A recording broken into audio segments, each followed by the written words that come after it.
remember when I lost my mind. There was something. Okay, this is topic number 7, waves. This topic talks all about really the transfer of energy. That's what waves do. Waves are a means to transfer energy from one place to another. So, you know, when you have someone talking to you, you're listening to me right now, either through headphones or from the computer. The air particles between you and the computer are being moved back and forth, but the energy is originating from the speaker, and it's actually making your eardrums move. So there's actually a transfer of motion energy, kinetic energy, from the speaker to your ears. These pictures we'll look at in class.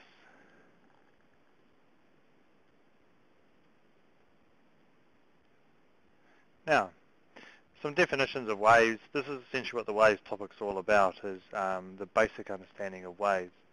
So if we're looking at the first type of waves, transverse waves, we'll look at some examples in a minute.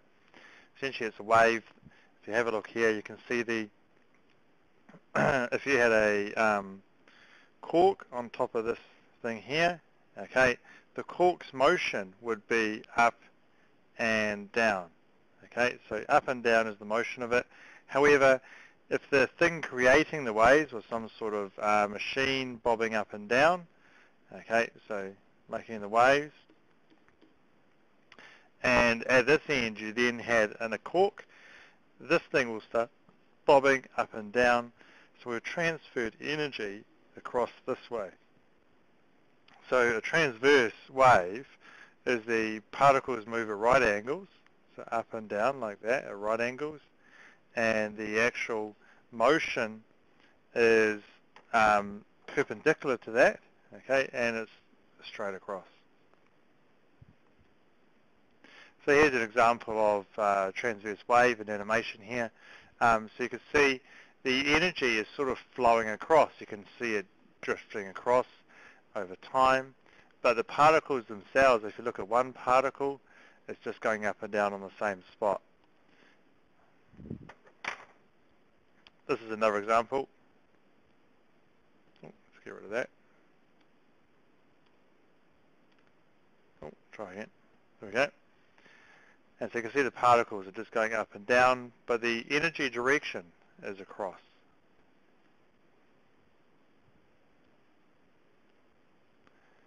So what's some examples of that?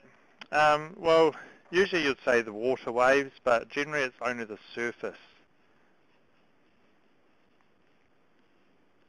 of the water waves, okay? Even then, it's only just acting like a transverse wave.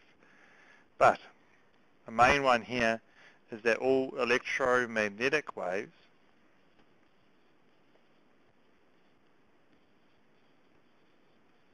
are transverse.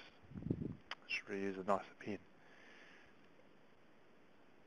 So all electromagnetic waves are transverse, and there's also a type of earthquake wave, which is the S wave. You can think about it. The other one's a P wave, but you can remember an S wave is transverse because of the shape of the S. So it's like a transverse wave. So S wave, so that's from an earthquake.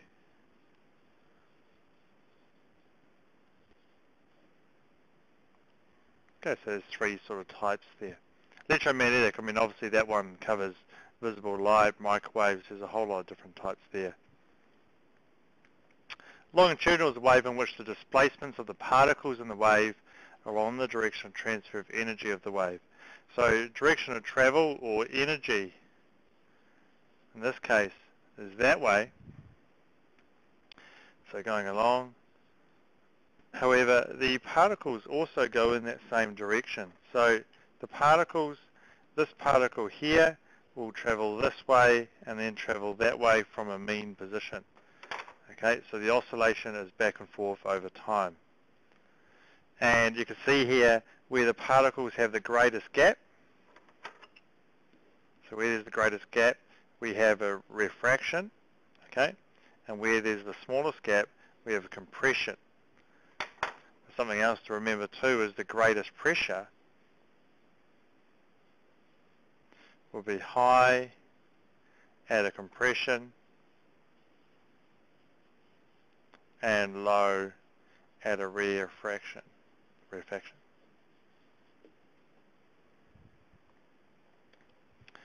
So here's an example of a longitudinal wave. So you can see here there's some sort of bar oscillating back and forth. Okay, and if we look at one of these dots, you can see it just stays where it is. You can see the general trend. Looks like it travels right along. Okay, but that's just the energy. The particles themselves just oscillate around one spot. So if we choose a spot, let's say that little dot there, you can see the, let's make it a little bit bigger. So you can actually see the particles just going back and forth right beside it. They're not actually traveling along from one end to the other. Here's a little diagram of this. Oh, another little dot. Oh, annoying. There we go. You can see the particles stay where they are on average, but they move back and forth. What's some examples of that? Okay, well, sound is the main one.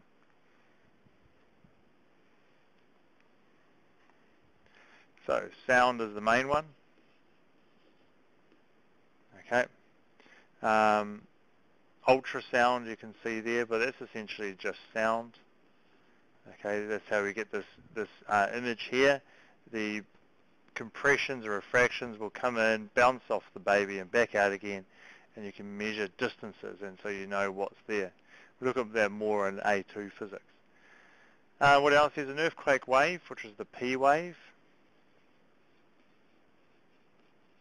Primary, okay, and that's from the earthquake. That's about it for longitudinal waves. So looking at some wave terminology, displacement is your displacement from the mean position of the particle. So let's say we're looking at a transverse wave like this. Okay, there's the mean position along there. Okay, and the height up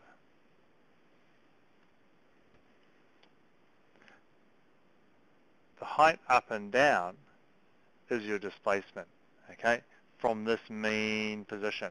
So if we're looking at that point there, it might be 1 meter. That is your displacement, okay? So amplitude, on the other hand, if we graphed amplitude, then if we graphed, let's say, or looked at a transverse wave,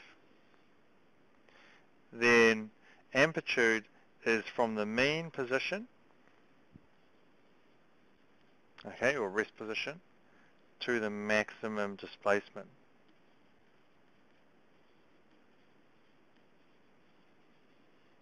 Now you should use the dictionary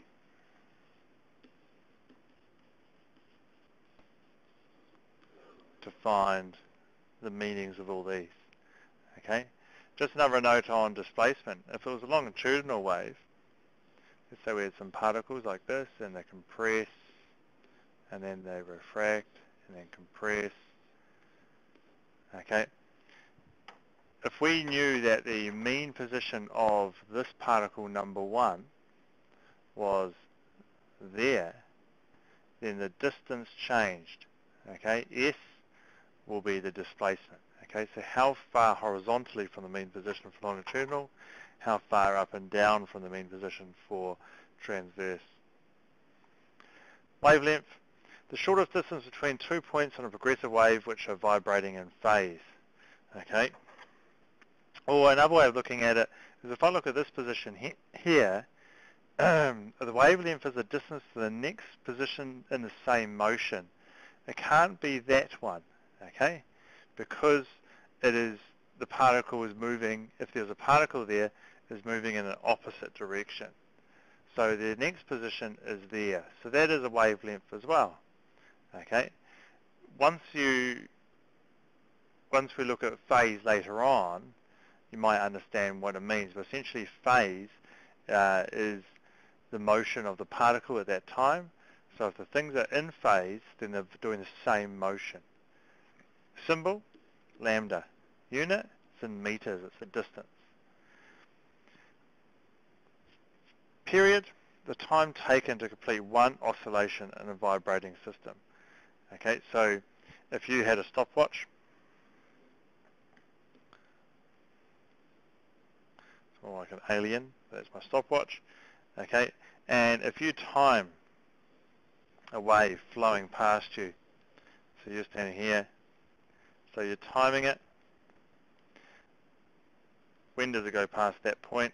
The wave could be traveling this direction, so you'll start the timer maybe when it reaches the crest, okay, and then when the next crest passes, you then stop the stopwatch, okay, and that's your period.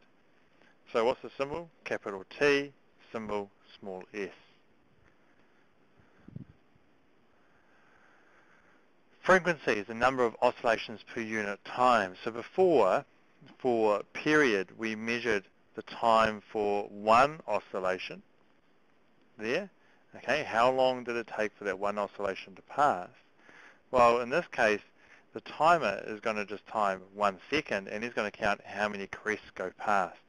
So if it's 2 crests in that 1 second, then we have 2 hertz. Okay, so frequency is sort of the opposite of period. Symbol for frequency, F, okay, unit, hertz. Oh, did I do the unit symbol in unit? Yes, I did. Okay, good. So, frequency and period are related how? Well, essentially I just said they're the opposite. So frequency could be related to the period by 1 divided by the period, or period could be equal to 1 divided by the frequency.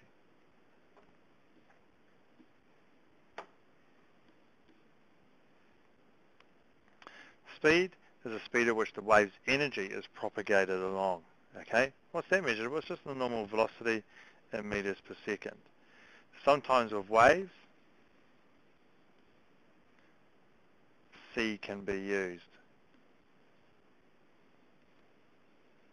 Okay, so whenever you think, i.e., think of this equation, E equals mc squared, there's your constant for speed of light. This is what we're going to discuss in class, and I might get you to write something on the survey about this, but speed of light, velocity of light, just have a think about what they mean in terms of vectors.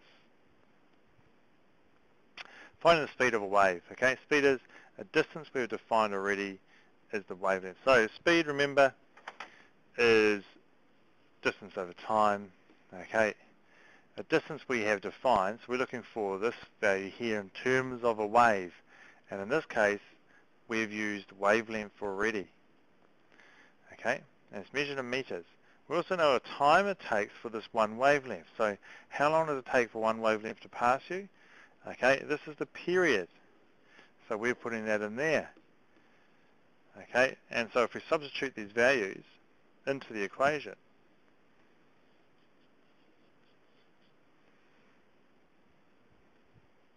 we get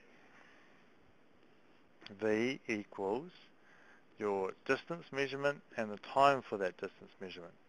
But we also know that period is equal to 1 over the frequency. Okay, so if I substitute 1 over frequency into there for the period, I will get V equals F lambda, which is a more common way that we use a formula. But remember, there is 2 formulas here. So a wave has a frequency of 25 hertz and a wavelength of 1.2 meters. What is the speed of the waves? Remember doing V equals, well, what do you got here? Okay, frequency, wavelength. So frequency, remember, is F, wavelength is lambda, so the equation must be that. And I'd like you to finish that. Wave has a speed of 300 meters per second and wavelength of 2 meters.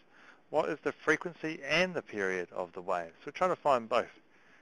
Okay, well, we know from a formula that we've got velocity here, or speed, and the wavelength lambda. So we could find either frequency or the period. Frequency is equal to V over lambda. So it'll be 300 divided by 2, so that equals 150 hertz. What's the period? Well, we know that it's the inverse of frequency.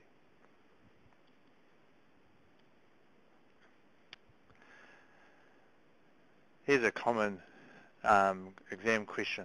Okay, the displacement shows, the diagram shows a displacement time graph for a wave. Okay, so that's quite important. Displacement time, okay, for a wave. What are the amplitude and the frequency of the wave? So the amplitude, remember, From the mean position to the maximum displacement is your amplitude. So in this case it's 4, so it's either one of those two. What's its frequency? Remember, frequency is equal to 1 over period. Why do I use that formula? Because I'm given a time, and time is related to period, not frequency. Something to be aware of is that value there, milliseconds. So what is the period? Well, it's a time for one complete oscillation. That's one complete oscillation there. Let's just do it in a different color so you can see it. There you go. It's one oscillation there. How long is that? That is 20 milliseconds. Okay, so put that in there and you get an answer. Put the answer in the survey. Diagram shows a transverse wave on a rope. The rope is traveling from left to right. At the instant shown, the points P and Q on the rope have zero displacement and maximum displacement respectively. Which of the following describes the direction of motion, if any, of the points P and Q at this instant? Okay, just have a think about this. The direction is going this way. So if you imagine watching the surface of the water, you'll see this crest here will, in the future, be over here.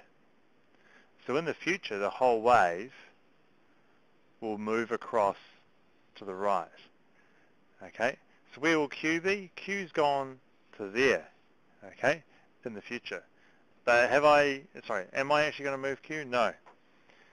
The Q is not moving that way. The Q is going to stay in this column. So imagine it's like a little cork, okay, on the surface. This is the future here of where it's going to be. So the point Q will end up down there. Does that make sense? I hope. So at this instant, though, it's just moved up, okay, and then it's going to come back down. So we're actually changing direction. So what's the motion of Q at that time? Well, it's actually stationary. So it's either that one or that one. What's P doing? Well, P has not just changed direction, so it's not stationary. It's not like projectile motion. At the top, you are stationary, okay? The top B is stationary. In this case, we are halfway down our fall. So that means we are falling down, and in the future, it's going to end up down there. So it's actually falling downwards. A. Drawing a longitudinal wave. Okay, this is just out of interest that it's too hard to draw these sort of things. Okay, that's like a spring there. We'll do that in class. So instead what you do is you look at where the compressions are and you draw a crest. Okay, so compression, compression, compression. Those are the crests. Refractions are your troughs. Okay, and that way you can then make it look like a transverse wave diagram.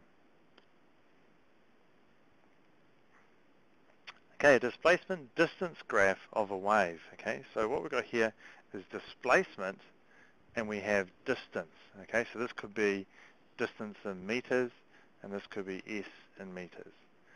So what can you get from it? You get the wavelength when you're going crest to crest. Okay, it's very important to notice that. If you have a displacement time graph, so in other words it might be S meters and this could be time seconds, then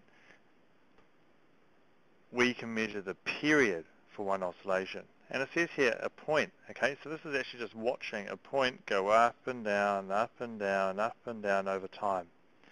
So you imagine you're dragging a sheet of paper past that point.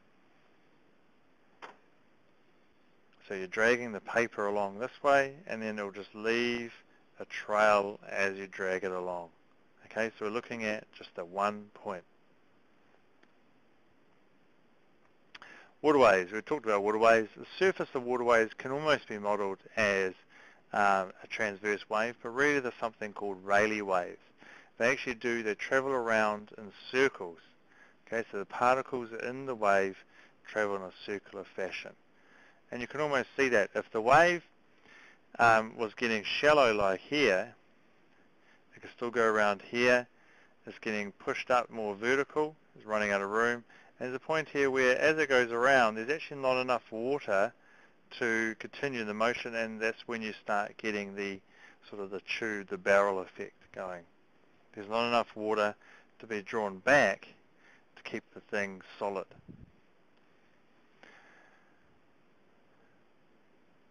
Okay, so that will do for the video number 1.